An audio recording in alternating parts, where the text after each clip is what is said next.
Okay, go ahead and get started. Good morning, everybody. Welcome to the June Los Angeles Veterans Collaborative. So the month of June actually has a lot of milestones in American history, right? We started off by looking at June as Pride Month. So this is the time where we recognize the resiliency and fortitude of the many individuals who have fought and are continuing to fight to live freely and genuinely in our LGBTQA community. So we show our gratitude for all those who are laying the foundation to provide that equitable community. So Pride Month, we recognize the valuable contributions and we endorse a commitment standing in solidarity with our LGBTQA community in their ongoing fight against discrimination and injustice. So we also want to recognize June as PTSD Awareness Month. So post-traumatic stress disorder is an anxiety disorder that some people develop after seeing or living through an event that caused or threatened serious bodily harm or death. So the recovery time for PTSD varies depending on the individual. Some, it can last a few months, some for years. Some, the effects might not even take place until significantly after the event occurred. So there's ongoing research looking at the underlying causes of PTSD and how they can be treated. And so right now, the focus of bringing awareness is to formulate better tools to identify those who are high risk and developing new and better treatments and preventative interventions. So during this month for PTSD awareness, we want to let others know that it's okay to seek help for PTSD. And as a community, we're working towards breaking down the stigma and barriers to accessing those services. And then we also want to acknowledge a very important day that occurs in June 19th, also known as Juneteenth. So this is a time where we commemorate the effective end of slavery in the United States. Although it is a large milestone, we are far from being done fighting for equity, since our country has been plagued with division and institutionalized racism that affects our most vulnerable populations. So I do want to ask that if holding these conversations makes you feel unease, then in the words of Brene Brown, I would like for you to lean into the discomfort of these conversations. We want to be able to hold a space where we can have these conversations and respect the experiences of those and the words of those who have been affected directly or indirectly by discrimination, bias, and prejudice. We must, as a community, make the conscious decision to be anti-racist and anti-hatred. So we want to be aware of our own biases and work towards the betterment of the members of our community. So I ask for us to dedicate ourselves and our actions to protecting those who are most at risk among us. So we do have some wonderful speakers today who have given us their time to talk about their experiences and their expertise. So first, we have Tracey Cooper-Harris. So she's an MPA, a US Army veteran with a passion for building strong communities by working with fellow veterans, marginalized communities, and government entities. She and her spouse led the groundbreaking Supreme Court decision that allowed for same-sex spouses to receive VA benefits. So thank you, Tracey, for being here. We also have Dr. Terence Fitzgerald. He is a clinical associate professor at the USC Suzanne Dworak-Peck School of Social Work. His focus is on policy, family and children, social inequality, and institutional racism. He's also worked with social justice grassroots organization that focus on marginalized children and families. So he has an area in his area of expertise is focused on institutional oppression. So thank you, Dr. Terence, for being here as well. And hopefully logging on soon, we have Sergeant Richard Bojorquez. He's a US Navy veteran and a sergeant with the Los Angeles Sheriff's Department. He's the mental evaluation team commander and the Los Angeles Sheriff's Department MET veteran liaison officer. So he's pioneered for the Veterans Administration mental evaluation team program in the Los Angeles County. So he and his team are tasked with responding and assisting veterans suffering from mental health crises here in Los Angeles. So we do want to take this opportunity to say thank you for all of you to being part of this conversation, to wanting to be included in our equity and inclusion conversation. So we're very grateful, very thankful. And with that, we just really want to get started with this important conversation. So, oops. All right, so we'll start off with some of our questions.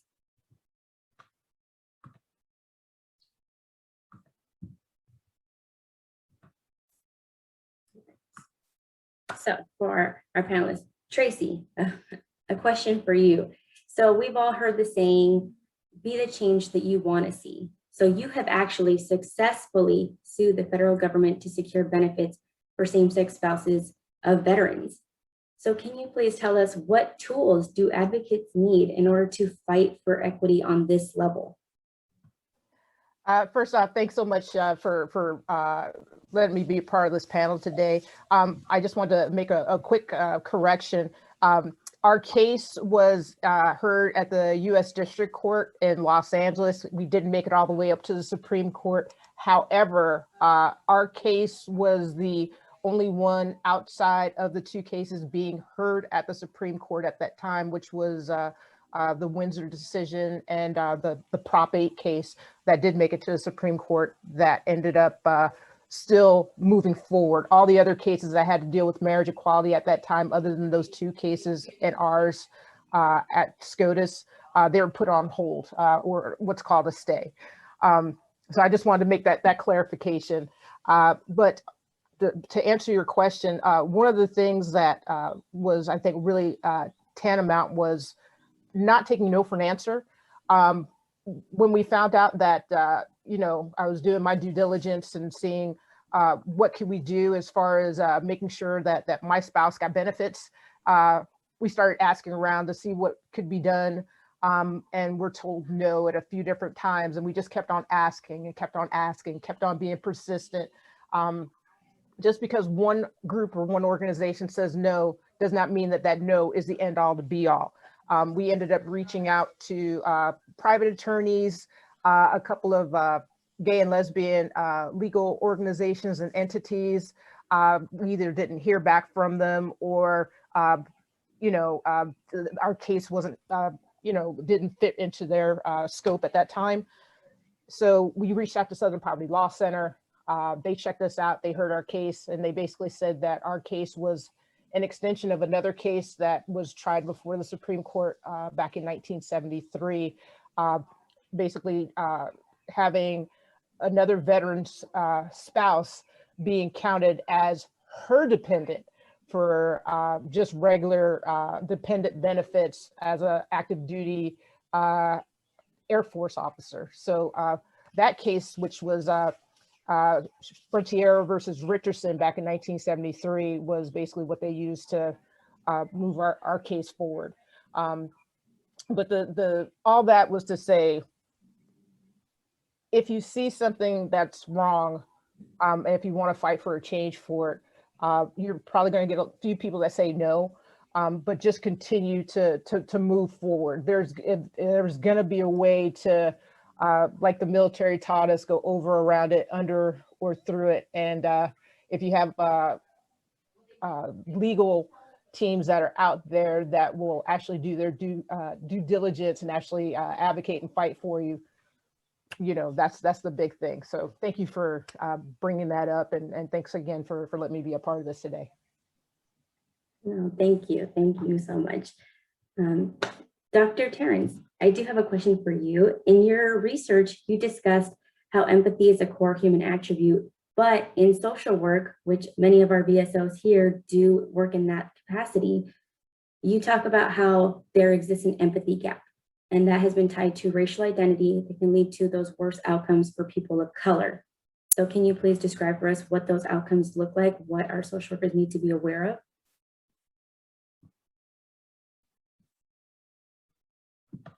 I'm sorry, you're muted.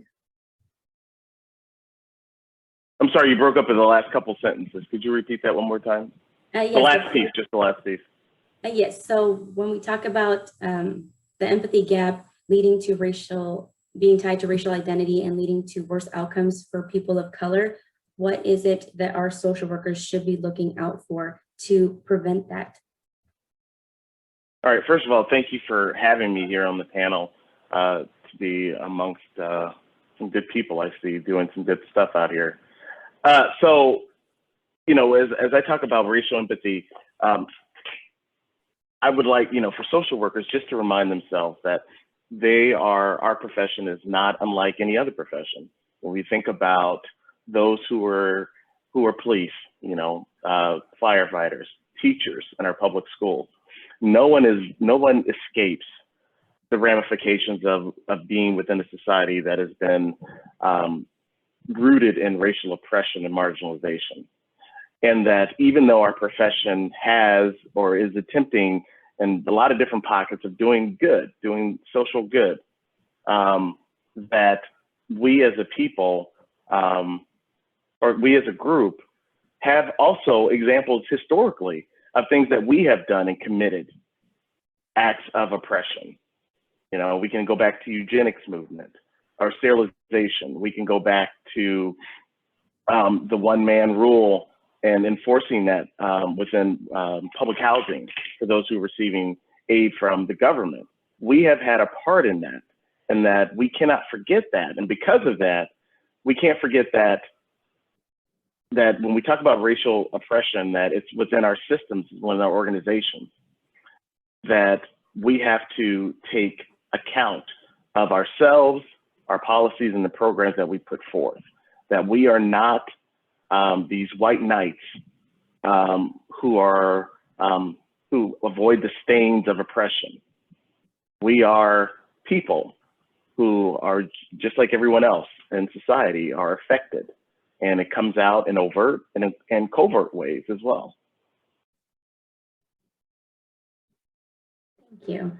We're still waiting for Sergeant Dworak-Peck to join us, so we'll just continue on the conversation. And of course, if anyone in our attendees has a question for our panelists, please feel free to write them down in our Q&A. Right? This should be meant for an open conversation, open discussion where everyone will being a part of it. Good morning, Sergeant. Good morning. Sorry, I had technical difficulties and I'm kind of driving right now. So I'm trying to make it to my office, but I hit a bunch of traffic. I apologize. Not a problem. I got to hear the intro and then the first two, I believe Doc was speaking. So a question for you, Sergeant Dworak-Peck. So what is the VMET and how is it important for our VSOs and our community to know about this program? So there's two parts of VMET. One being with the VAs, which is the VA PD and a clinician who respond a lot like what my team does. We respond to veterans in crisis, and it's veteran centric. What I've been doing, I've been able to create basically on my department, what I've done was taken my experience as a veteran and just parlayed that into finding other veterans, and we found it's best to put a veteran on a veteran. So the VMET concept is you have a veteran group within a group like my MET team, and also with the VA PD, they have a veteran group that responds and cares for specifically veterans in crisis. So basically what we do is it's still the mental evaluation team on my end within my department, but it's veteran centric. All we do is respond to and care for veterans. Okay. Thank you. And then Tracey, I did want to ask, from your experiences, what strategies can our veteran service organizations implement within their own organizations to address the needs of their BIPOC and LGBTQA clients or employees? I'd want to say first and foremost, instead of, in addition to actually putting it out there that yes, you are welcoming to all the different communities that make up our veteran population, that you actually have that at the highest levels of the organization down to, for example, let's say VFW, American Legion, at the district level, national, state, also at each individual post level. This is something that to make sure that everybody feels welcome, inclusive, things like that.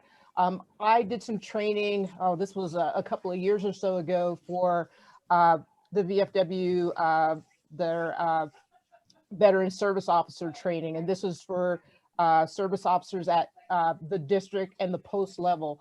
And one of the things that the service officer who comes out of the LA regional office said during this time was, look, we do have LGBTQ members. Yes, you will treat them with respect. They are our comrades. These are the things that we will help them with, just to put that bottom line up front to let everybody know that yes, they are part of us. Yes, we will be welcoming with them. Also, I know with a few of the legacy organizations, they have come out and basically have said, we need to be more inclusive. If you think, I want to say it was either the VFW or the American Legion commander that basically said, if you're just thinking that our organizations are just for sitting at the bar and smoking and telling old war stories, I don't want you in my organization anymore. Get out, bye. which was refreshing for some of the younger generation. Some of the older veterans were, a little huffy and puffy about it. But this is the thing: if we want to reach our younger members, this is something that we are going to have to do, and to basically show that it doesn't matter what your race is, your gender, how you present, how you identify. You served.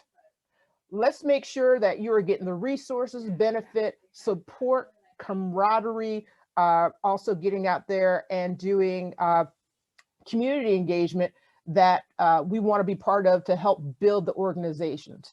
And I know with the post 9/11 organizations like IAVA, Wounded Warrior Project, the Mission Continues, they're actually putting out there things with actually incentives for their women veterans, for Black and other indigenous communities, also for the LGBT community. They're doing that. Is that something I'd love to see some of the legacy organizations do? Sure, that will come with time. But one of the things that I think we all can do, join those organizations as that person that's a little bit of an outlier, because guess what? When they see us and see our work, then how are they going to say, oh, well, these people are this way? No, we're not. We're just, we make up the community just like them. And when you're out there, find a good organization that will, be open with you. And if not, go to another one. That's the best way I could do it. But if you have the opportunity to work within and be able to work with folks in that organization, be it a legacy organization, be it just a post 9/11 organization, community partners, whatever, please go ahead and do it. And, basically don't shut yourself down. Don't do what you can to dull your shine in the veterans community. We all served. Okay. We all want to do what we can to give back to not only our community, but to other veterans. So let's do it. And hopefully that answered your question. And apologies if I'm going off on a little bit of a tangent, but this is what we're about. This is what we're about. No, it's important. You're talking about being that change. That's why we're here. Dr. Fitzgerald, a question for you. What is it when we hear oftentimes institutional oppression, right? And that is your main focus. On a macro level, what does that look like? What do we have to look out for? Well, institutional oppressions we're thinking about roots. We're thinking about everything that comes from within a system.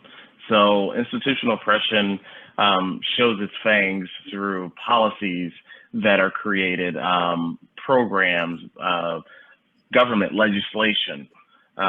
These are things that are essentially the birth of the roots of oppression.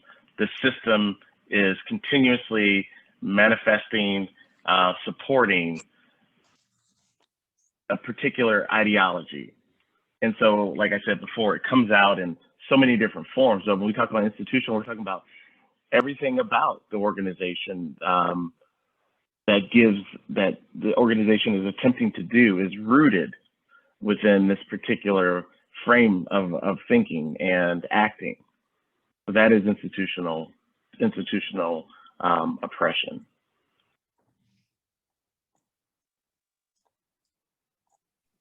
Thank you. I think oftentimes we use that language, but it's not really understood what it means, like what it looks like. Yeah. Yeah, and so for, it also depends, on the organization as well.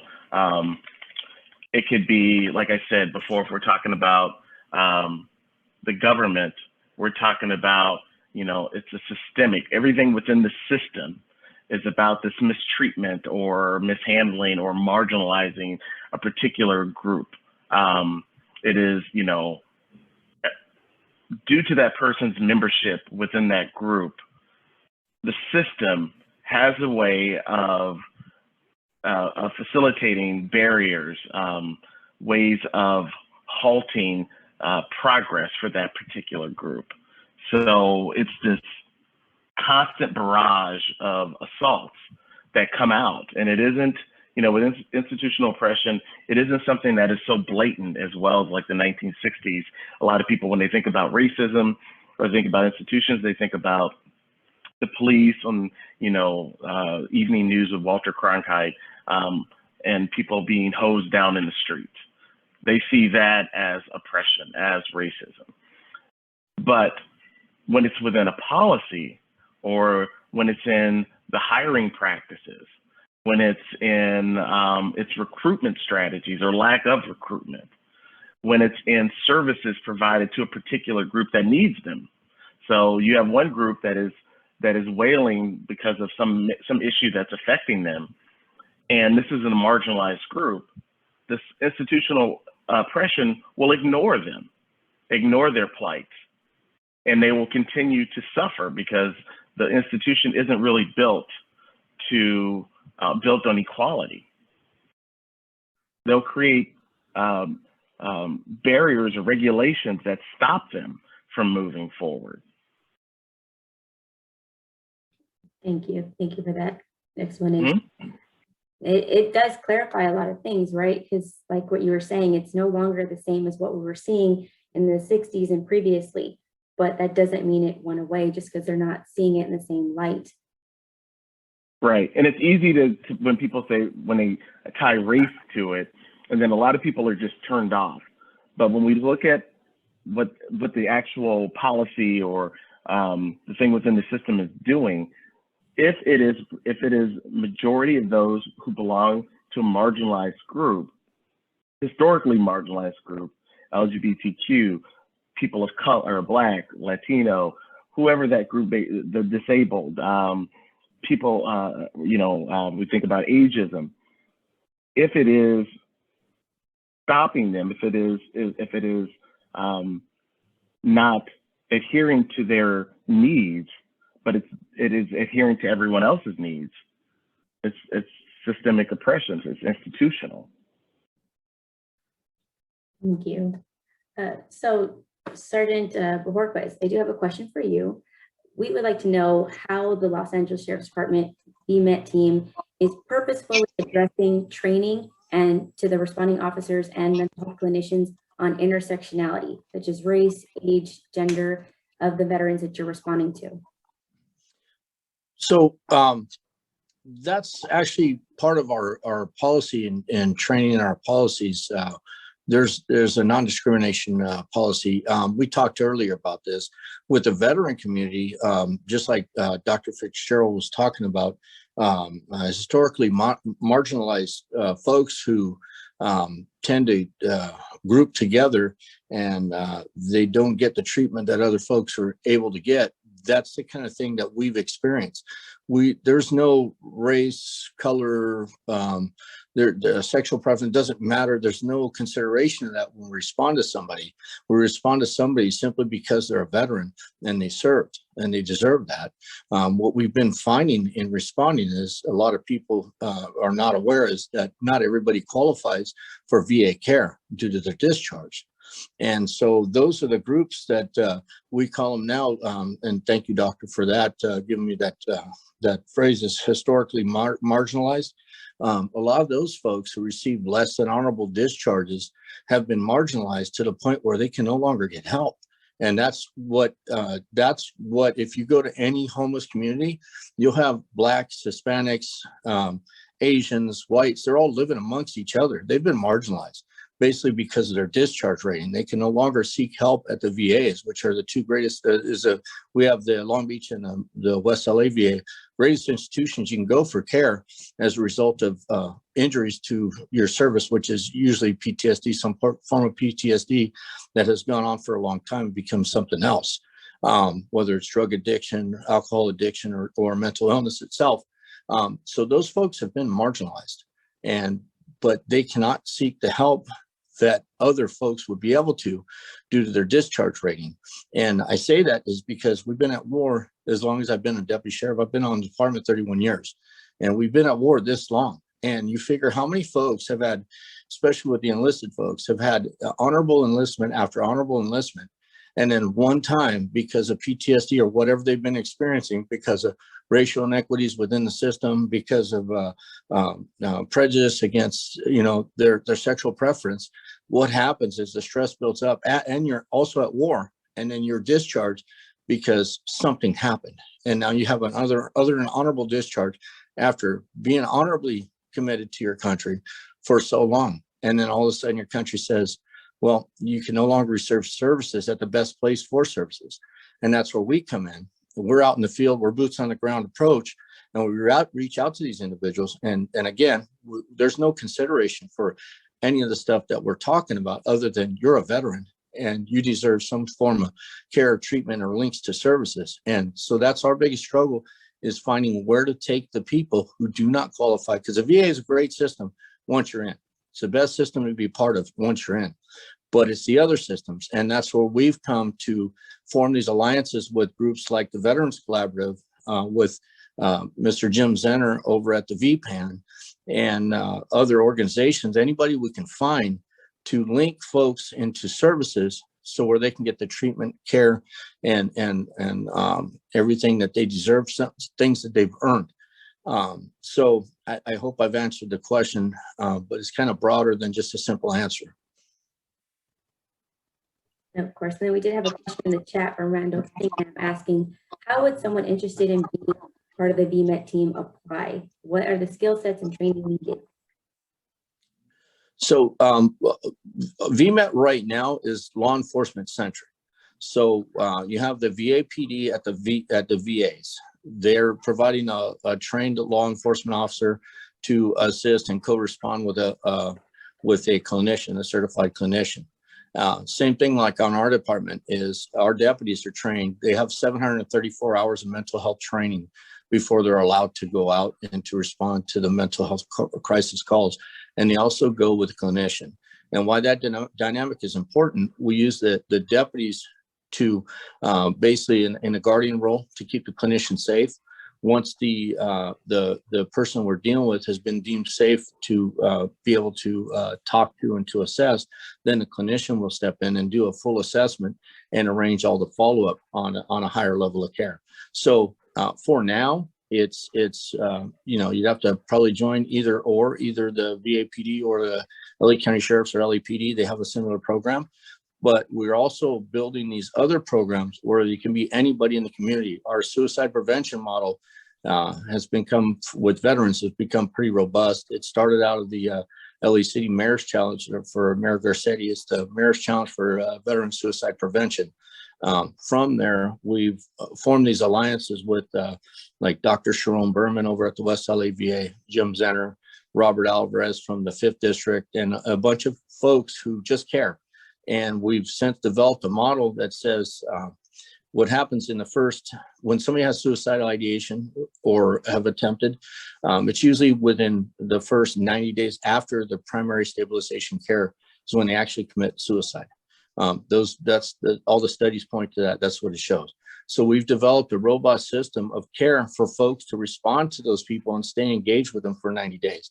So with that, we're actually training and developing programs for anybody who just cares. If you're a veteran and you want to care for other veterans in crisis, you want to stay engaged, then contact me and we'll figure out how to keep you engaged with these folks who need the help. Thank you for mentioning that. I think the common misconception is when in their darkest times of life is when they're more likely to commit suicide. But really, we're learning that's not accurate. It's actually when they have the motivation to actually perform or actually try and attempt suicide. So thank you for reminding our VSO that that's what we need to look out for. You're welcome. And a question for you. So I know that there has been so many changes within our active serving military, right, in regards to the LGBTQA community. And we've had a lot of members who were discharged years previously because of them identifying as such, or even with the don't ask, don't tell. So what can we do to kind of address that issue to where they're still more than likely not receiving the benefits that they deserve because they were either discharged less than honorable, dishonorable, things like that? What call to action can we do?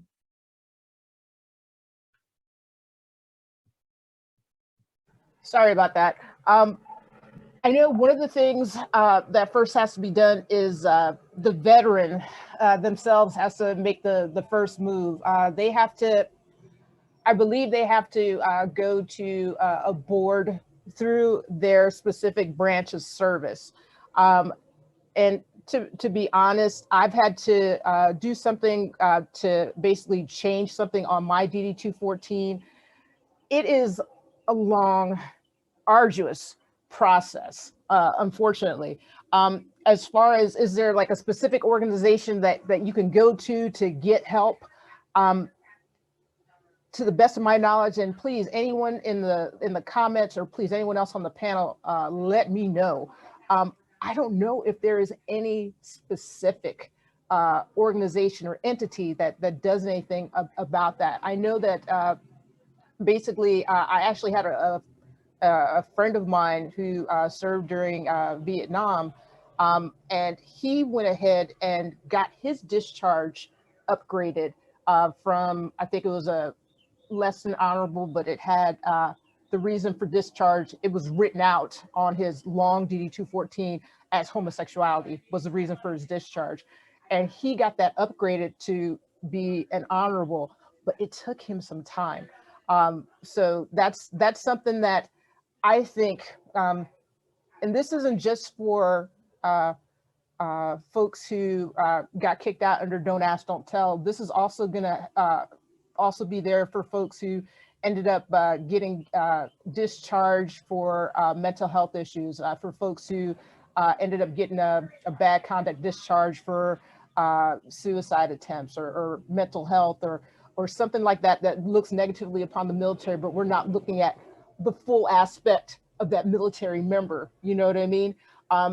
There are ways to do it, and unfortunately, I am not as well versed. I know the first step goes with that individual veteran basically getting online, Googling, you know, what do I have to do, and basically taking those first steps as far as what do I have to do to get my discharge upgraded, things like that. But as far as a specific organization or entity or anything like that, I don't know of one off the top of my head.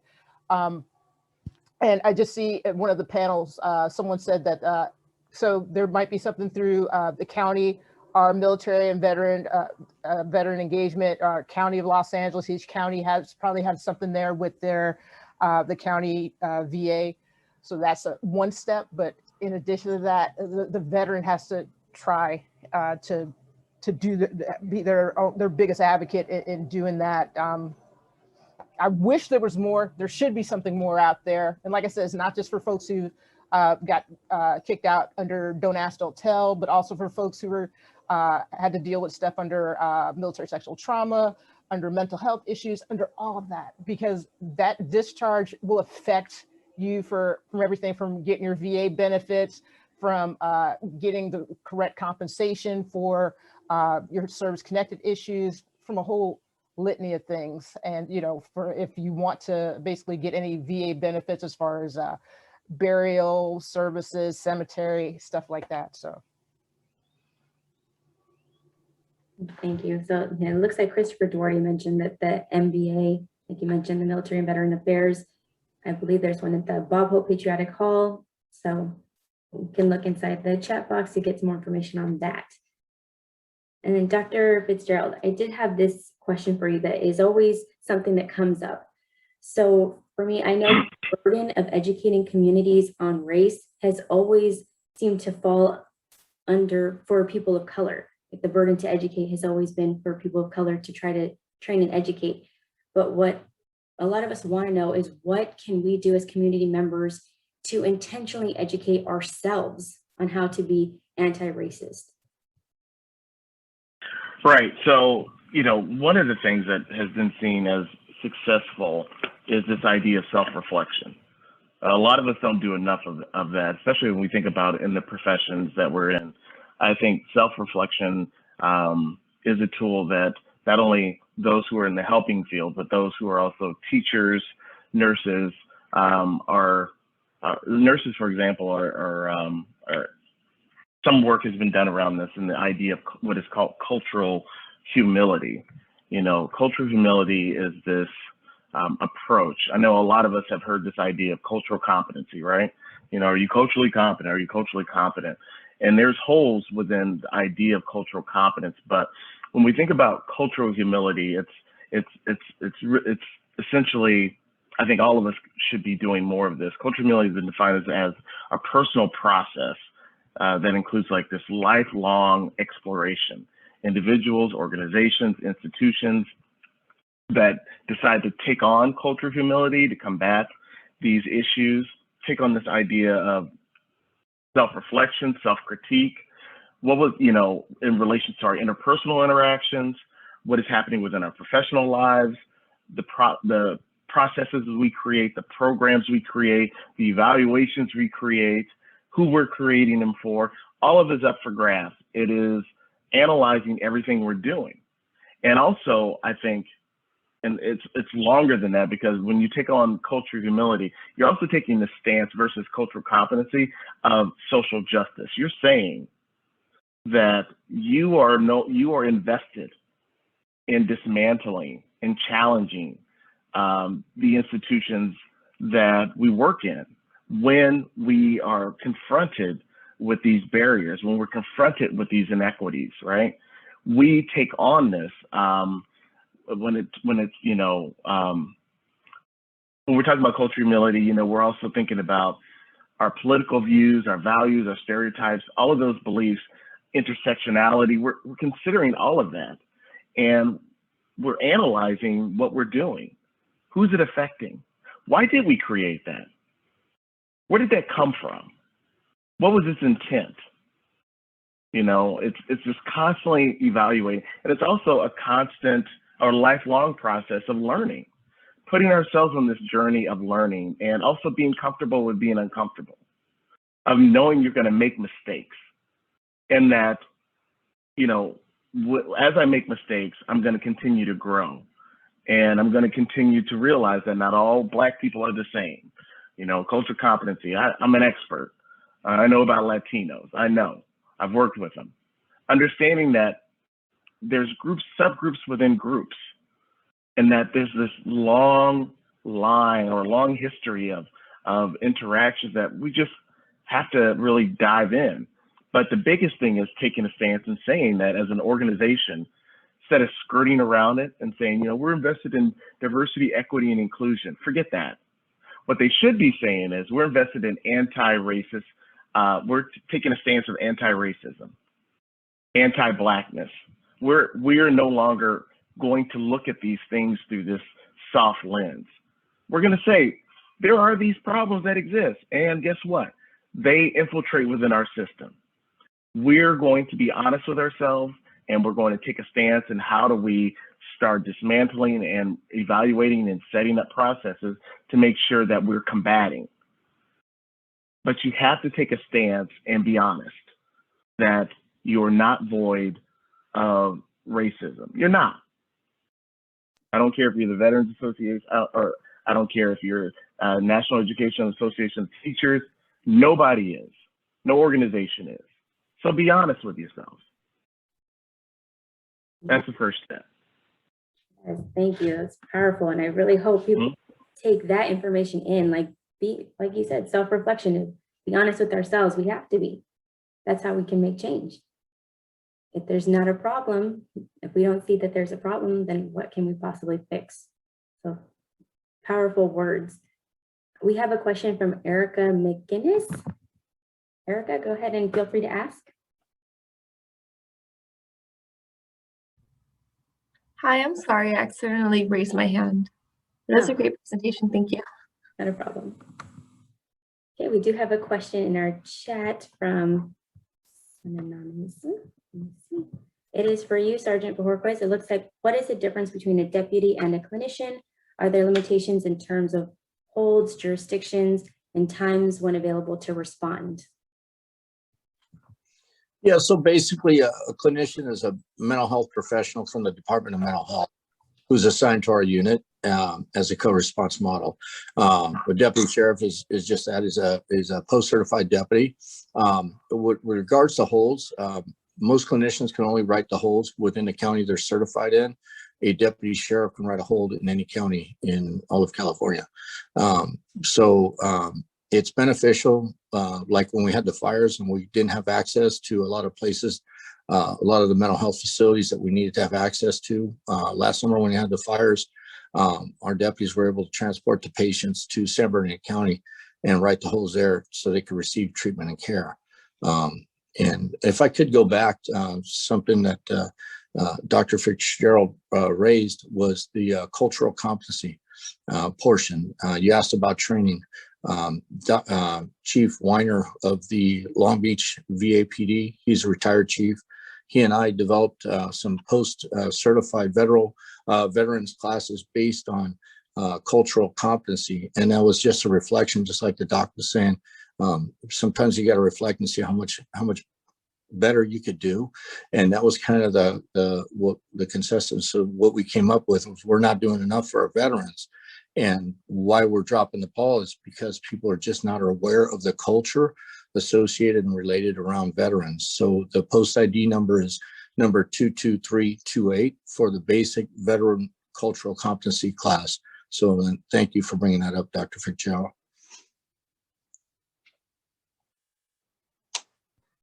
And then Dr. Fitzgerald, there was a question in the chat for you. Are there books that organizations should read and have to help them understand the issues that were brought up? Yeah, there's a couple that I think that would be a great start. Well, hang on, because I'm never good with, I can't even quote my own books, the exact titles. But I think a great book that everyone should start out with is Systemic Racism, A Theory of Oppression by Joe Fagan.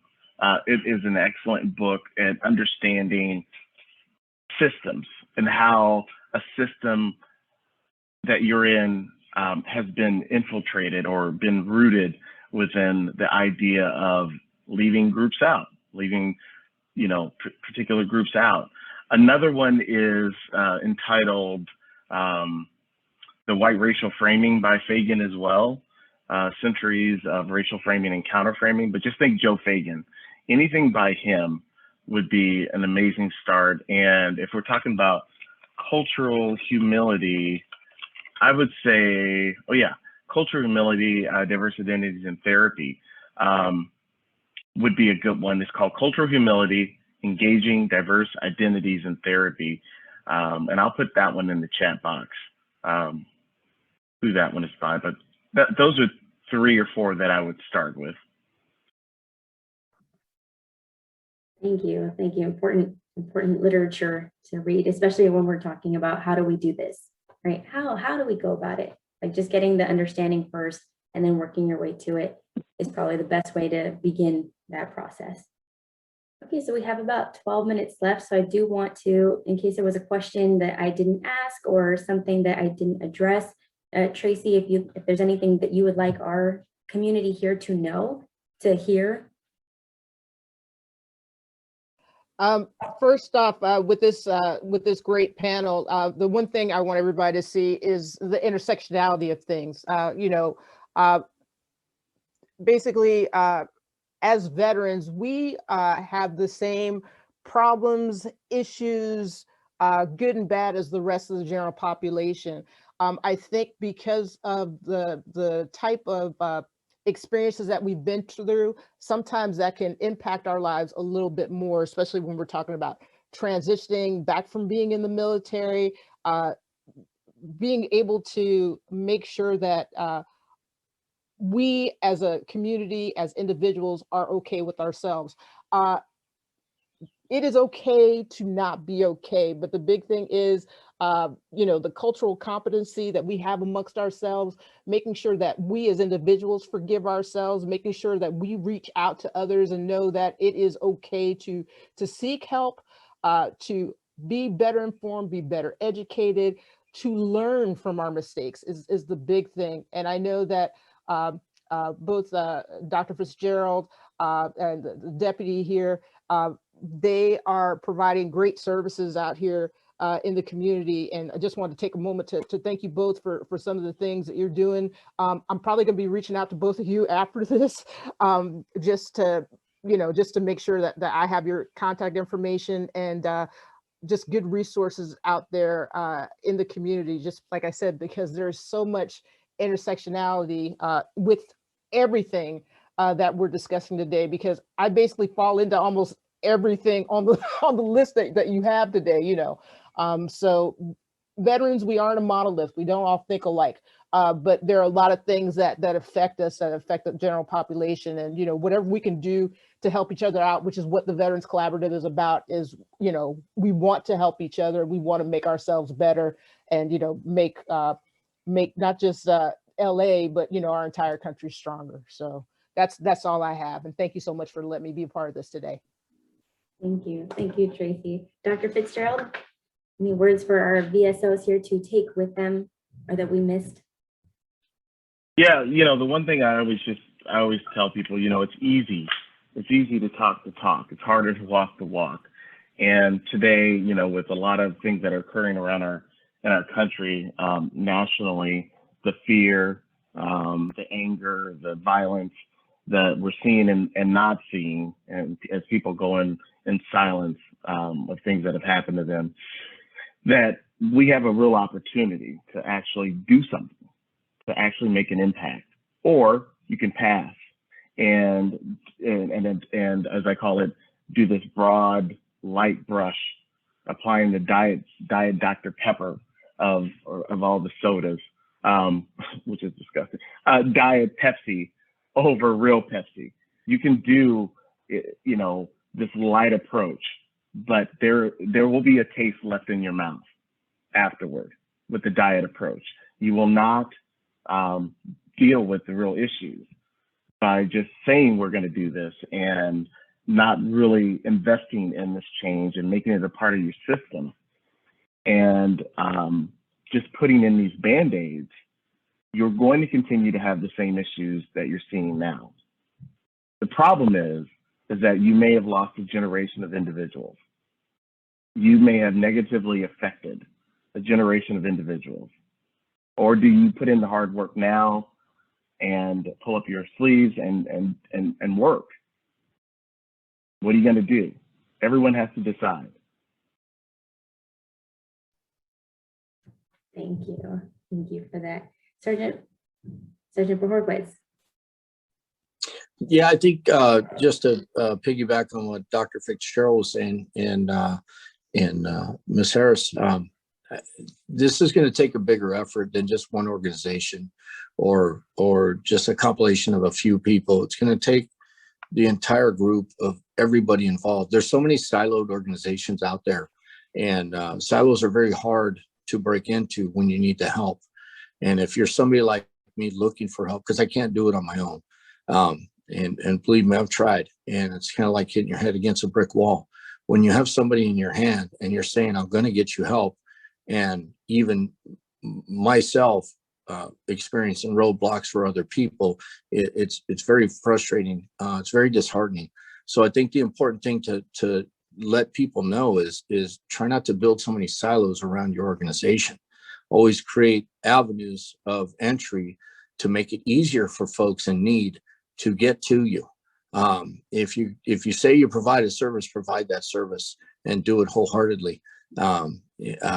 instead of just printing out pamphlets and coming out with a clipboard and taking down names and handing them to these people who need and saying, here, call this number, grab them by the hand and take them to that place. As I've always told them is I'm going to make the introduction. I'll open the doors, but you got to walk through and do all the work. And these veterans know that. They know that and they appreciate that. The other thing is to build relationships, especially with our homeless veterans. It's they're out there because they have trust issues. Imagine how many times they've been let down time and time again. That's why they're out there. It's not because they want to live like that. It's because that's where they feel the safest amongst each other. They build veteran communities amongst each other and they trust each other and they learn to rely on each other.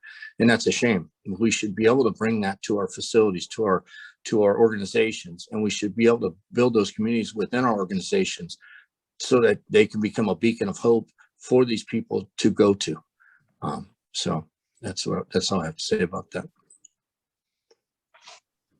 Thank you. I just want to take this opportunity to remind everyone that these are 3 people who gave their time, who volunteered it for us to be able to hold this conversation. We have our sincerest thank you for making this time, because again, it is something important. It's something that our co-chairs have constantly been asking us to continue the conversations, and it can't end with this 1-hour meeting. It's not over because the meeting ends. This is a continuation. This is a call to action that we would like for our members to take this information with them and to stand by making this commitment.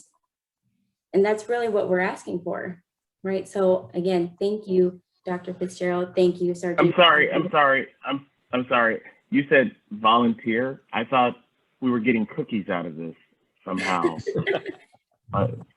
Thought cookies were okay. If not, I volunteer. No, sir. Whatever flavor cookie you want. Definitely. Thank you so much for being here. It is my honor to have you share your expertise and share your experiences, because a lot of us, it's just information that we share, that we read, that we haven't experienced. But again, we need to be able to do this together. Thank you all. Thank you, guys. Thank you, everybody. Stay safe, everyone. Take care of yourselves. Bye-bye. Thank you. And as a reminder, you know, I do realize that some of these conversations are very difficult to have. It is PTSD Awareness Month. These are some of the resources that are available. You know, the Los Angeles County Department of Mental Health helpline. You know, there's a veteran specific line if you select option 3. You know, there's the crisis text line if you want to text message somebody. There's also the National Suicide Prevention line. There's help out there if you need it. Please seek that information out. And then lastly, like all of our panelists said, it doesn't end here. This is a call to action. This is you making not just the decision to be anti-racist and anti-hatred. This is your opportunity to take a stance and to be part of that change that we have all been talking about. So please take that opportunity. And then last, I do want to set as a reminder for everyone, so the June LAVC Housing and Homeless Working Group will actually be grouped together, joining the Legal and Reentry Working Group. So if you're looking to be part of the Housing and Homeless, please join the Legal and Reentry Working Group, because they're going to be collaborating together today to facilitate their meeting. Again, that's all I have. Thank you all so much for being here. I really appreciate everyone taking the time. And yeah, give it a few minutes so our coaches can get themselves ready. Bathroom break, water, and everyone have a wonderful rest of your day.